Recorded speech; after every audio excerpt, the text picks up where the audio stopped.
सिंह के बगल में होंगे अमित शाह जी, उनके बगल में होंगे जेपी नड्डा के बगल में होंगे शिवराज सिंह चौहान, और उनके बगल में होंगी सीतारामन जी। एस जयशंकर आपको दिखाए हैं, फिर एक कुर्सी है, और फिर जेडीएस के नेता जो हैं, अध्यक्ष जो हैं, आपको दिखाई दे रहे हैं। तो ये सीटिंग अरेंजमेंट है। और इस वक्त जो मैं चहल पहल वहाँ सामने देख पा रही हूँ वो फोकॉट में, उसमें देखिए अनंत अंबानी अक्षय कुमार से मुलाकात करते हुए दिखाई दे रहे हैं, और वहाँ से बगल ही में क्रॉस किए हैं मध्य प्रदेश के मौजूदा मुख्यमंत्री यादव जी। और अभी आप देखिए वहाँ पीछे से पीयूष गोयल साहब जो हैं वो मुलाकात करने के लिए आए हैं। और राजनाथ सिंह भी वहाँ पहुँच चुके हैं। हाँ, देखिए राजनाथ सिंह भी वहाँ पर पहुँच चुके हैं, और सबसे कुछ लोग जो है ऊपर पर सलाम दुआ करने के लिए भी पहुँचे। जितिन राम मांझी जो हैं वो भी फ्रंट सीट में मौजूद है, मतलब फ्रंट रो में, माफ कीजिएगा, मौजूद है। और सिंह देखिए नमस्कार करते हुए आगे। कंगना रनौत हमें दिख रही हैं यहाँ पर। कंगना रनौत सांसद बनने के बाद पहली बार दिख रही हैं यहाँ राष्ट्रपति भवन के प्रांगण में। रूबिका, ये ऑर्डर एक बार फिर समझते हैं। अमित शाह पहले सबसे आगे बैठे हैं, राजनाथ सिंह पहले हैं, नरेंद्र मोदी की सीट, ठीक है जी, बिल्कुल। उसके बगल में राजनाथ सिंह, उनके बगल में जो है अमित शाह,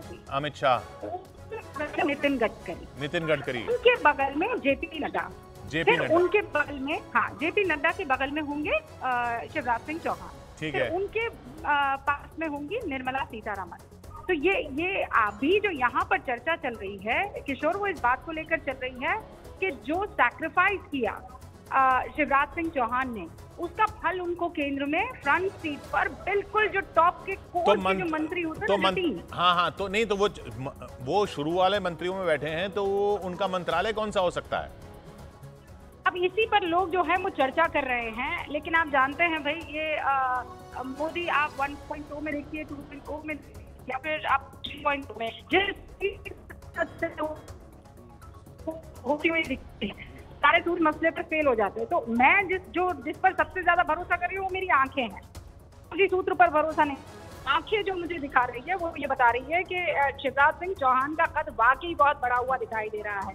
अच्छा, मनोहर लाल खट्टर एस जयशंकर के बगल में बैठे हुए हैं, आप समझ रहे हैं, वो मतलब शिवराज सिंह चौहान, फिर निर्मला सीतारमण के बाद और मनोहर लाल खट्टर।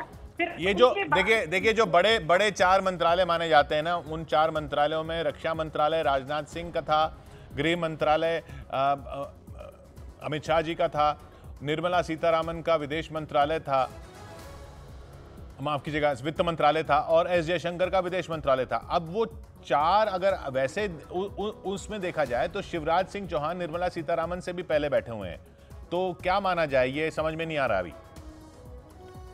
यही वो सबसे बड़ा सवाल है जिसकी चर्चा इस वक्त क्या चल रही है कि देखिए एस जयशंकर शानदार काम किया, लेकिन उनसे भी पहले, और निर्मला,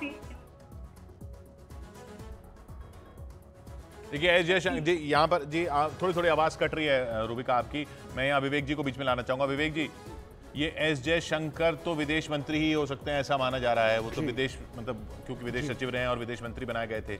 अब शिवराज सिंह चौहान जो निर्मला सीतारामन से भी पहले बैठे हैं, ये कौन सा मंत्रालय हो सकता है?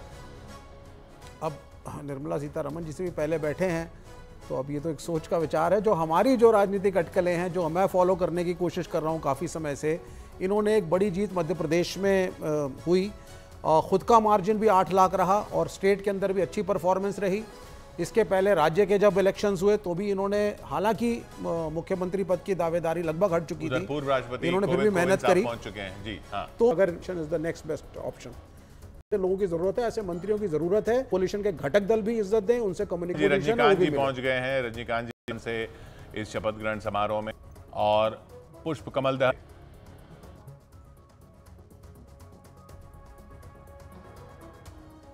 ये नेबरहुड से जो पड़ोस के देशों से जो लोग बुलाए गए हैं, इन पर आपकी टिप्पणी अनुराग भदौरिया जी? हाँ, पाकिस्तान को फॉर्मल इन्विटेशन नहीं दिया गया भारत की तरफ से, वो ऑब्वियस था, वो ऑब्वियस था जिस तरह के इस वक्त हालात हैं और रिश्ते हैं। हाँ। देखिए जो पड़ोसी राज्यों को, पड़ोसी देशों को, पड़ोसी देशों को जो बुलाया गया है, अच्छी बात है। पड़ोसी देशों का जो और खासकर देखिए मॉरिशस जो है वो एक अपने आप में नहीं सम्मान थोड़ा करना सा चाहिए, लेकिन दिक्कत हो रही थी वहाँ पे। हाँ, लेकिन सिर्फ ये ऐसा ना हो कि आज बुला लिया कल फिर वही हमारे जो पड़ोसी देशों से संबंध है वो ठीक रहे, कूटनीति ठीक रहे, कूटनीति में किसी तरह की दिक्कत ना पाए। पिछली बार भी हमने देखा था बुलाए गए थे, फिर उसके बाद जो कूटनीति नहीं, लेकिन अगर भाई भारत पहल ही तो कर सकता है ना। वही पहल अच्छी है, बट पहल को कंटिन्यू भी करना भारत का और दोनों राष्ट्रों का काम होता है, लेकिन पड़ोसी देश के साथ रिश्ते अच्छे रखने चाहिए, इसमें कोई दुराई नहीं है, लेकिन पड़ोसी देश के साथ साथ देश की जनता से भी अच्छे रिश्ते रखने चाहिए। हम अमीश देवगन हमारे साथ वहां से जुड़ रहे हैं। अमीश, ये कुर्सियों पर जिस ऑर्डर में लोग बैठे हैं तो क्या अटकलें हैं उनको देख के? सबसे आगे सबसे पहले राजनाथ सिंह हैं, फिर अमित शाह हैं, फिर जेपी नड्डा की कुर्सी है, उसके बाद शिवराज चौहान हैं।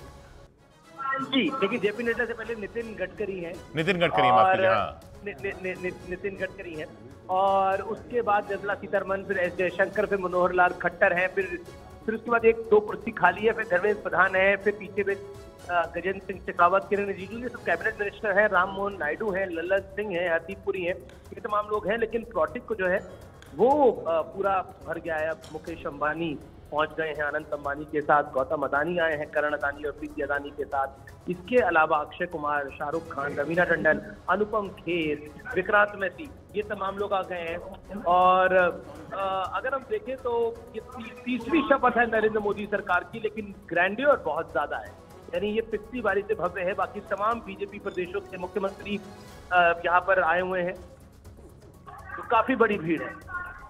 नहीं, ये बताइए जो मंत्रिमंडल के बारे में क्या कह सकते हैं अभी जो ऊपर कुर्सियां लगी हैं?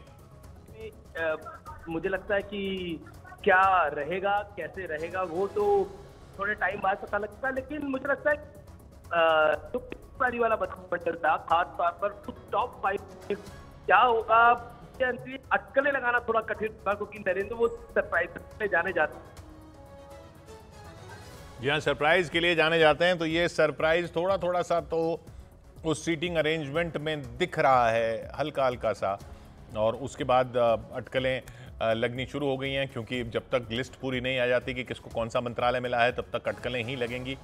यहाँ शेख हसीना, बांग्लादेश की प्रधानमंत्री शेख हसीना वाजिद वहाँ पर पहुँचती हुई, और भारत के बांग्लादेश के साथ रिश्ते और सुदृढ़ हुए हैं पिछले कुछ सालों में, यकीनन कहा जा सकता है।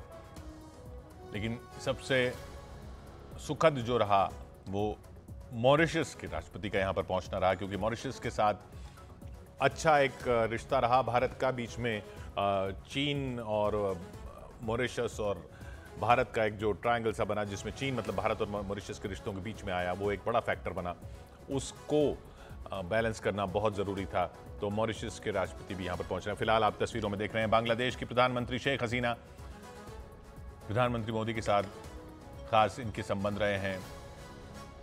राजनयिक संबंध जो भारत और बांग्लादेश के चलते आए, उनमें खुद प्रधानमंत्री मोदी और शेख हसीना की जिस तरह से उन्होंने उनको आगे बढ़ाया है, वो अपने आप में पिछले कुछ सालों में दिखा है कि किस तरीके से और बेहतर हुए और नज़दीकियाँ बढ़ी भारत और बांग्लादेश की। नेपाल के पुष्प कमल दहल प्रचंड से बात करती हुई शेख हसीना वहाँ पर दिख रही हैं तस्वीरों में। ये सब वहाँ प्रधानमंत्री मोदी के शपथ ग्रहण के लिए पहुँचे हैं, तीसरे कार्यकाल के शपथ ग्रहण के लिए। खास मेहमान पड़ोसी, इधर मल्लिकार्जुन खड़गे साहब, मल्लिकार्जुन खड़गे कांग्रेस का प्रतिनिधित्व करते हुए वहाँ मौजूद। पहले ये अटकलें थीं कि क्या विपक्ष से लोग आएंगे नहीं आएंगे, मल्लिकार्जुन खड़गे ने न्योता स्वीकार करते हुए वहाँ कांग्रेस की तरफ से मल्लिकार्जुन खड़गे इस समारोह में मौजूद हैं, दिख रहे हैं। शेख हसीना आपको दिख रही है वहाँ तस्वीरों में।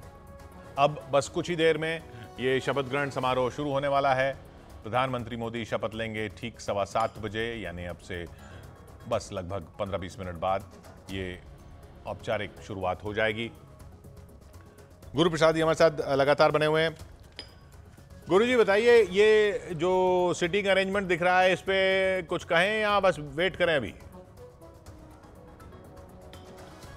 देखिए, अच्छा है, मैं भी आपके तरह ही एक साक्षी हूं और देख रहा हूं कि किस प्रकार सीनियरिटी के लेवल पे है, मिनिस्ट्री के लेवल पे, अभी कुछ कहना जल्दबाजी होगी, अभी प्रीमेच्योर होगा कुछ आकलन करना। थोड़ा सा सब्र रखिए, थोड़ा धैर्य रखिए, मुझे लगता है शपथ के आधे घंटे बाद सब स्पष्ट हो जाएगा। लेकिन एक अच्छी बात है किशोर जी, मैं थोड़ी एक यहाँ पे ऐड करना चाहूँगा कि आपने विदेशी मेहमानों की बात की। 2014 का आपको कार्यकाल याद होगा, 2014 में इंक्लूडिंग पाकिस्तान सभी हमारे नेबरिंग नेशन के हेड ऑफ स्टेट्स आए थे। नवाज शरीफ जी भी आए थे, शेख हसीना जी तब भी वहाँ उपस्थित थीं, और नेपाल से भी हमारे हेड ऑफ स्टेट आए थे। और इस बार भी जो फॉरेन पॉलिसी आउटरीच एक प्रकार का जो हम लोग बात कर रहे थे वो बहुत ही मजबूत है, क्योंकि 2014 के पहले हमारे विपक्ष के जो मित्र अक्सर कहा करते थे कि मोदी जी गुजरात में रहे हैं, उनका फॉरेन पॉलिसी का अनुभव कम है, फॉरेन पॉलिसी में कैसा करेंगे। लेकिन पिछले 10 साल में हमने देखा है पूरे विश्व में 5वीं सबसे बड़ी उभरती हुई अर्थव्यवस्था की बात हो, चंद्रमा के दक्षिणी गोलार्ध में पहुंचने की बात हो, एक सफल G20 आयोजन की बात हो, हमने देखा कि अफ्रीकन यूनियन को एक परमानेंट मेंबर बनाया गया, बांग्लादेश को बुलाया गया था, इंटरनेशनल योगा डे हो, जहां जहां क्राइसिस होता है पूरे विश्व में कहीं भी भारत पहली बार पहुंचने वाला होता है। तो फॉरेन पॉलिसी के मामले में जो हम लोग अभी बात कुछ देर पहले कर रहे थे कि पिछले 10 वर्ष एक बहुत ही उपलब्धि वाला समय रहा है, और इतने टर्मोइल के बावजूद दो लड़ाइयाँ, रूस और यूक्रेन की लड़ाई चल रही है, इजराइल और पैलेस्टीन का कॉन्फ्रंटेशन चल रहा है, लेकिन उसके बावजूद अपनी स्वायत्ता को, अपने सम्मान को बरकरार रखते हुए निरंतरता से फॉरेन पॉलिसी फ्रंट पे जो काम हुआ है वो काबिल तारीफ है। जी, उधर चीफ जस्टिस डीवाई चंद्रचूड़ पहुंचते हुए समारोह के लिए, और अब फिर वो दिख रही है तस्वीर मंच की जिसको लेके सारी बातें हो रही हैं। सबसे पहले सबसे आगे राजनाथ सिंह, उसके बाद अमित शाह, फिर नितिन गडकरी, और नितिन गडकरी के बगल में जेपी नड्डा, जेपी नड्डा के बगल में शिवराज सिंह चौहान, उनके बगल में निर्मला सीतारमण, और फिर एस जयशंकर। अमन हमारे साथ जुड़ रहे हैं। अमन, तस्वीरें आप देख रही हैं मंच की, और विशेष मेहमान भी वहां पर पहुंच चुके हैं, समारोह शुरू होने वाला है, और अटकलें अभी से लगना शुरू हो गई हैं जिस ऑर्डर में लोग वहां बैठे हैं, राजनाथ जी, फिर अमित शाह जी, और फिर गडकरी जी। बिल्कुल, तस्वीरों में हम सामने देख सकते हैं राजनाथ जी के साथ अमित शाह, नितिन गडकरी, जेपी नड्डा, शिवराज सिंह चौहान, निर्मला सीतारमण, एस जयशंकर, मनोहर लाल खट्टर और सारे तमाम नेता जो हैं वो बिल्कुल, आप बिल्कुल ठीक कह रहे हैं। ये लगभग पहली जो पंक्ति में जो हैवी वेट्स हैं, कुछ इसी तरह का जो मंत्रिपरिषद होगा मोदी 3.0 में, ये वो तस्वीर है। हालांकि अभी अनाउंसमेंट की गई है राष्ट्रगान जनगण मन के साथ ही, अब बस कुछ ही क्षण, अब चिराग पासवान जो है वो इस वक्त मंच पर एंट्री करते हुए हम बिल्कुल सामने देख पा रहे हैं। चिराग पासवान जो है वो, क्योंकि इस बार चिराग पासवान स्टार परफॉर्मर रहे हैं, पांच में से 5 सीटें जीती, 100% स्ट्राइक रेट रहा है किशोर चिराग पासवान का, और मंत्रिमंडल में युवा चेहरा एक महत्वपूर्ण भूमिका जो है वो इनको मिल देगी, अब वो लगभग तय माना जा रहा है। और साथ ही हम सामने देख पा रहे हैं इस वक्त जो है अमित शाह का परिवार जो है, क्योंकि यहाँ पर जितने भी मंत्री हैं जो हेवीवेट्स हैं, सबका परिवार भी यहाँ पर आमंत्रित है। गृह मंत्री अमित शाह का परिवार अभी यहाँ पर पहुंचा है। सामने गौतम अदानी, मुकेश अंबानी, अनंत अंबानी, शाहरुख खान, अक्षय कुमार जी, और यहाँ पर पूरा सेग्रीगेशन किया गया है जिसमें बॉलीवुड है, और इसके अलावा जो सीएम्स हैं, राज्यपाल हैं, लेफ्टिनेंट गवर्नर हैं, सबको अलग अलग कैसे यहाँ पर सेग्रीगेट किया गया। बिल्कुल आप कहा, लेकिन जो पहली पंक्ति है वो कहीं ना कहीं मोदी 3.0 की तस्वीर बताती हुई नजर आ रही। तो अब क्या बात हो रही है वहां पर, कौन सा मंत्रालय किसको मिलेगा पहली पंक्ति वालों में? देखिए, मंत्रालय को लेकर तो वो सरप्राइज है, मतलब वो तो प्रधानमंत्री नरेंद्र मोदी कह चुके हैं कि हेडलाइन जो है वो कभी मंत्री नहीं बनाएगी। ये प्रधानमंत्री का वक्तव्य बहुत गंभीरता से लिया गया। हालांकि ये जरूर कहा जा रहा है कि कुछ चपल देखने को मिल सकता है कि अध्यक्ष और गृह मंत्री और क्या रकम वही रहेगा या कुछ बदलाव होगा, लेकिन ये प्रधानमंत्री पहले ही साफ कर, हेडलाइन जो है वो मंत्री बनाएगी। लेकिन चर्चा की अगर बात की जाए, यहाँ पर चर्चा जरूर जो हैवी CCS है, कैबिनेट कमेटी ऑन सिक्योरिटी, में जो उसमें फेरबदल की गुंजाइश बहुत कम कही जा रही है। ये जरूर यहाँ पर चर्चा जरूर हो कि CCS में फेरबदल की गुंजाइश बहुत कम है। इसलिए कैबिनेट कमेटी ऑन सिक्योरिटी में जितने भी हैवी वेट्स हैं वो जेपी ने अपने पास ही रखे हैं, और उसमें हालांकि फेरबदल की गुंजाइश जरूर कम है। टीडीपी पर 2 मंत्रालय है दिए गए हैं, टीडीपी एलजी को 1, क्योंकि चार तो वो लोग बैठे हैं जो बीजेपी के राष्ट्रीय अध्यक्ष रह चुके हैं। 4 तो वो लोग हैं, राजनाथ जी बैठे हैं, अमित शाह जी बैठे हैं, नड्डा जी बैठे हैं, और गडकरी जी बैठे हैं। बिल्कुल किशोर, और इस बार नजर अध्यक्ष पद को लेकर भी है। देखिए, चर्चा अध्यक्ष पद को लेकर भी है कि अगर कुछ फेरबदल होता है तो जेपी नड्डा, जो कि बताया जा रहा है कि लगभग तय माना जा रहा है, वो मंत्री बनाए जाएंगे। अब जेपी नड्डा अगर मंत्री बनाए जाएंगे तो अध्यक्ष पद किसको दिया जाएगा, और अगर अध्यक्ष पद जिसको दिया जाएगा तो उसकी कुर्सी पर कौन आएगा। शिवराज सिंह चौहान का रोल देखिए, आप अगर पंक्ति की अगर बात कर रहे हैं तो आप देख पा रहे हैं जेपी नड्डा के बिल्कुल ठीक बगल में बैठे हैं इस वक्त शिवराज सिंह चौहान। तो शिवराज सिंह चौहान जो कि रिकॉर्ड मत से जीते हैं मध्य प्रदेश में, अगर एक सीट को छोड़ दिया जाए इंदौर की, जहाँ पर सामने उम्मीदवार ने कैंसिल वापस ले लिया था, तो सबसे ज्यादा 8-8.5 लाख के मतों से जीतने वाले शिवराज सिंह चौहान मुख्यमंत्री का पद गया, लेकिन उसके बावजूद जो है वहां डटे रहे।